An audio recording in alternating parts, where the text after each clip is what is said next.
Do you know where your child is right now?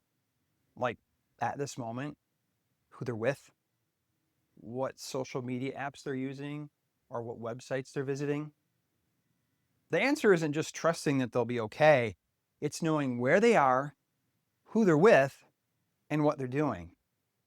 We call it parental monitoring because staying involved keeps children safe. Parents and caregivers are the first line of defense. Hi, I'm Aaron, and welcome to Talk Before They Try, brought to you by the Kent County Health Department. This is episode 3, and if you haven't seen our first 2 episodes, pause here and check them out. We've covered why some young people use drugs and how we can build communication skills to reduce the risk of that happening. Today, we're diving into how you can monitor your child. Stick around for an interview with Chris McKenna, founder and CEO of Protect Young Eyes. He'll share ways to keep children safe in today's technologically advanced world. Here's a quote from Ronald Reagan that relates to what we're talking about today. Trust, but verify. Let's take a moment to think back to when you were 12 or 13 years old. What roles did your parents or guardians set for you? How much freedom did you have? Did you follow the rules or did you test them? How did it feel when they checked in on you? Annoying or that they were caring for you? Those rules shaped how you stayed safe. And right now, you're the one keeping your child safe through monitoring. Why does parental monitoring matter? Children need guidance to avoid risks like drugs. When parents know where their children are and who they're with and what they're doing online or otherwise, children are less likely to make risky choices. Parental monitoring comes down to the following 3 things. Awareness. Knowing their activities keeps them safe. Boundaries. Clear rules build trust and responsibility. And balance. Respecting privacy while staying involved works best. Let me be clear, monitoring isn't spying, but it's not ignoring either. Maybe you've wondered where your child is after school or what they're doing online. Without clear rules, they might stumble into drugs or other unsafe situations. The good news, you can set simple boundaries today to keep them safe. Here are 3 ways to monitor your child effectively. Number 1, set clear rules. Say, tell me where you're going and who you're with. Make expectations specific. Number 2, check in regularly.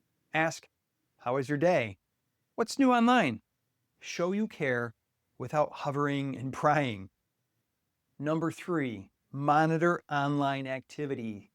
Use tools or track apps or websites and talk about why. Say, I want to keep you safe online. Be transparent that you'll be using these tools to keep them safe, so they have the expectation that you know what's going on. Try this at home. Create a family contract with one rule, like share your location when you're out. Write it down with your child. Agree on consequences for breaking it and post it. And check in after 1 week, see how it's going. Here's another conversation starter. I want to know what you're up to because I care. What's one way we can stay connected? Now we've got a question from a parent about monitoring. I want to monitor my child's phone, but I don't want to break their trust. How can I do this? Great question. Be upfront about monitoring and why. Tell them, I check your phone to keep you safe. Set clear rules together and respect their space when they follow them. It's about safety, not control. Now let's hear from an expert. I'm joined by Chris McKenna, founder and CEO of Protect Young Eyes. Protect Young Eyes has a mission of educating adults on how they can make sure that children are staying safe with technology. Chris, how do you navigate monitoring your child's technology without violating their trust and personal space? I get questions related to trust and privacy. And I'm going to say something that might sound a little bit provocative, but I don't believe that there's any such thing with parents and children as digital privacy. I want us to teach our children what privacy looks like in terms of their information, guarding passwords and making sure they can recognize malicious emails and so forth so they're not compromising their information. But when it comes to parents and children, there's really no such thing as digital privacy. And the conversation and the way that we frame this is so important. Number one, I don't believe that anything connected to the internet actually belongs to the child. My general stance is if it goes online, then it's always still mine. And that's not because I don't love you, I don't trust you. It's because almost nothing that I could give you that connects to the internet, none of the apps that you might enjoy using were actually designed with children's developmental needs in mind. That's not what they're designed for. They're built on a business model that monetizes engagement. So the formula that we show kids all the time is our mind plus our time equals their money. That's the equation that is in play, whether it's hardware or it's software. That is what the current version of the internet is built on. So what kind of parent would I be if I just dropped you off at that digital playground every single day and just let you figure it out for yourself?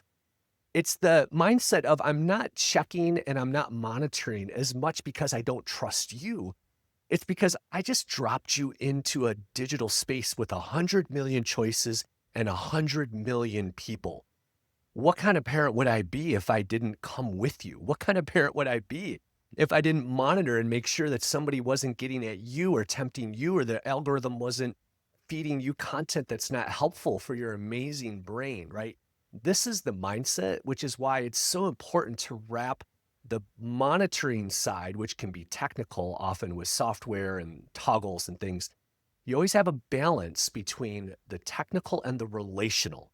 And if you have wrapped the technical solutions in the relational conversations and some of the just words and phrases that I've shared here, then I think the technical doesn't feel so harsh. Sometimes what we say to parents is, yes, use parental controls, but use them more like a hug and not a hammer. They're not intended to catch a child doing something wrong as much as they are intended to prevent something wrong from happening to your child. And so I want these to be always decisions that are made in full disclosure with the child. We check devices when we announce that we're checking their device. Like we're not digital ninjaing around and being all secret about it. We're letting them know because there's full transparency. Why? Because I care that much about you. That's the way that I think we should frame these conversations. What about phones? What age do you recommend giving children phones? And what safeguards are available on phones? So when it comes to smartphones, these are devices, again, that were designed by the world's most brilliant software engineers, right? They are incredible pieces of technology. An iPhone, for example, could land the Apollo 13 spacecraft on the moon 120 million times simultaneously. If you can imagine the technology that sits in your pocket as being 100 plus million times more sophisticated than what was in NASA back in the 1960s, like it's hard to fathom the amazingness that we hold every single day. And so to give a child that device is a decision that I think should be made with a lot of care and intentionality. And for years, we just have never wanted smartphones or social media anywhere near elementary or junior high. They just don't belong. Now, we live in a time where wanting to know where our children are is important, right? There's all kinds of devices that were made with kids in mind. You can call them through a watch, or there are phones that are dumbed down to just essential apps, but there's talk, text, and GPS, but they don't have the internet. They don't have games. They don't have algorithms. They don't have social media. Because I don't think that any child who isn't well into high school needs to carry the internet in their pocket. When it comes to smartphones, I think we need to wait well into high school. When it comes to social media, I think we can wait even longer than that, because when you understand how social media is crafted, again, by the world's most brilliant software engineers, and then we expect 12 and 13-year-olds to come up against that and to make good decisions. What I say parents all the time is that when we give our child a smartphone and then we get mad when they misuse that smartphone, we ask our children every single day to exert a level of self-control that we never had as children ourselves. Like we're giving them a device that has everything entertaining about life inside of it. Videos and pictures, games and friends and everything. Pornography and all the curiosity and all these parts that used to be separate things that were in separate places when we were all growing up. There was all this friction that existed between me getting access to those things or places I had to get to see stuff. None of that exists anymore. And then we give it to them and we get mad when they misuse it. That sounds a little bit more like our fault than it is their fault.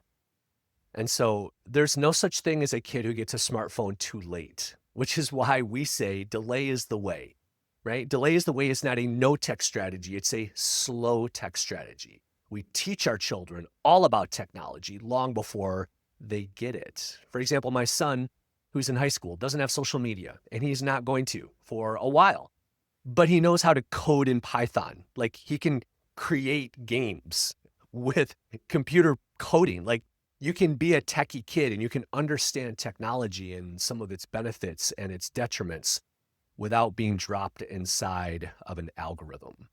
And these are some of the concepts that I think are so important for us to understand is to wait. Culture and marketing want us to move fast. And I'm saying to parents, they get one precious childhood. Let's wait. What about social media? What age do you recommend allowing children to use social media? And are there any social media apps that are safer than others?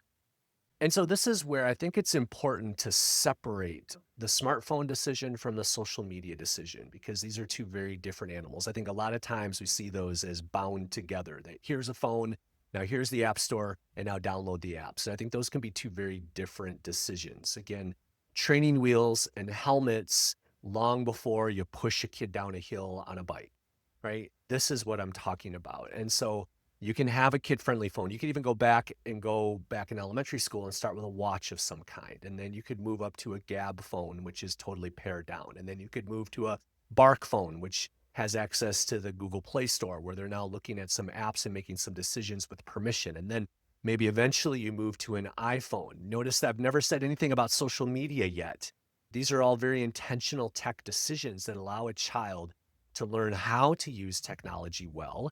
And then maybe you move into social media, but that's only after observing their behavior and say text messaging, because group texts can feel a lot like social media. I've had many parents tell me how horrible group texts were because of some of the pressures around, well, now I've seen in this group text, someone is being mistreated in the word. Do I get out of the group text and now I'm being excluded? Like it's a difficult environment, but we can test drive our children alongside them. So one of the concepts that we teach is the concept of fail small. We want to give our kids opportunities in technology to try some things and to flex their digital muscles a little bit, but fail small, which then goes back to the monitoring. How do we allow them to only fail small instead of fail big? It's if we've done the right monitoring and we're involved like we started off with. And so if all of these factors are pointing toward a child who knows the difference between what's good and bad about technology, who you've had the pornography talk with for years, because every kid who uses social media will eventually see explicit content, right? All of these conversations need to have happened long before we ever say yes to an app like Snapchat or Instagram or even TikTok. And now let me say something, again, a little bit provocative. YouTube is kind of like social media. It has shorts just like TikTok. It has comments just like Instagram. It has likes just like other elements of this digital currency of what's popular and what's not. YouTube operates with an algorithm. These are all very social media-like attributes, and I think parents completely underestimate the influence that YouTube has on childhood. And so I want parents to keep that one in the equation too. So when it comes to what's good and bad, I mean, they all have their positives and not so positives. If there was one app that I could just snap my fingers and remove from childhood instantly, I would make it Snapchat. There is nothing like Snapchat in terms of its impact on the adolescent brain because of unique developmental attributes of adolescence, where they have a very strong limbic system that is impulsive, that is curious, that wants to do things quickly without thinking. There is no app on earth like Snapchat that tempts a human being to do something without thinking like that app. And so I believe that it too often weaponizes the parts of adolescence that I love, which is their curiosity, their impulsivity, and just they risk and they do things. We love that about teens. But I can't stand how Snapchat sometimes weaponizes that attribute of young people and causes them to make an irrevocable decision. So they all have things about them that aren't awesome for childhood. I mean, if I could get social media out of childhood altogether, I think it's mostly an adult activity. And even adults, we have to be honest with ourselves and ponder the impact it has on us from time to time, how we can't put it down, how we feel impacted by seeing everybody's vacation pictures and all the things that we get pulled into with politics and the algorithm and everything else. If that's what happens to us, imagine what young, amazing brains are dealing with. Everything we feel, they feel times 10. There's no such thing as a kid who is behind in any way because they don't have access to some of these digital spaces. Always do your research. Whatever app you're thinking of choosing, do your research, look it up, look at different sources. We have a ton of information that parents can look at to read about the apps, things you're not going to read in the App Store because the App Store's purpose is to get you to download, not to get you to question whether or not the app is appropriate for your child. So always do your homework long before you've said yes. Where can parents go to get more knowledge and understanding of the technology their child is using? And so when it comes to that research, there are a number of places. Just sharing our own information at protectyoungeyes.com. We do app reviews and have very detailed reviews of all the apps that kids are using. When it comes to monitoring, we include what different apps and toggles and switches can be used, even on the devices, because devices themselves have some monitoring, whether it's an iPhone, even Chromebooks. Let's not forget about gaming systems like PlayStations and Xboxes. We have device guides that go step by step through the layers of protection that are needed and also for the apps that kids use. Come to protectyoungeyes.com. You can visit us, ironically, on social media. We're using it for as much good as possible, even though I've done a pretty good job of telling you what I don't enjoy about it. Common Sense Media is also a resource that a lot of parents are familiar with. They have, again, a lot of app reviews, and they get into a lot of different games. There are tens of thousands of games that are in apps. We can't keep up with all of those. We have the big ones like Minecraft and Fortnite and Roblox. But Common Sense Media, if you're looking at some app that you want to download to give to your elementary school kid to play, they're the place that is going to have parent reviews on some of those lesser known apps. Those are two excellent spots where you can always find more information. And I would say if you're wondering about something or you found an app and you can't find any information about it, then ask us. You can submit a form on our website. But here's the other thing.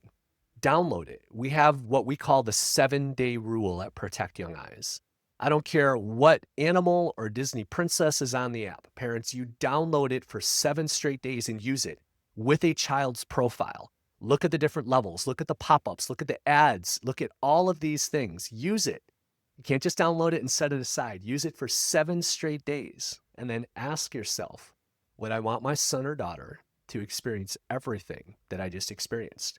And that includes with social media. Create an account on TikTok for a 14-year-old boy.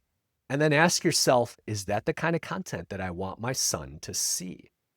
These are the things that parents can do themselves in order to know whether or not their kids can handle it. Thanks, Chris, for those practical tips on parental monitoring. Those tips will help keep our children safe. In our next episode, we'll explore being a good role model to guide your child's choices. I hope you're feeling a little more ready to monitor your child with confidence. If you're finding value in Talk Before They Try, join us for the rest of the series. Don't forget to like, subscribe, and leave a comment about a time you checked in on your child. What worked? Please do us a favor, answer our short survey to help us improve our future videos. The link is found in the description. Thanks for joining us for Talk Before They Try, and remember, parents are the first line of defense.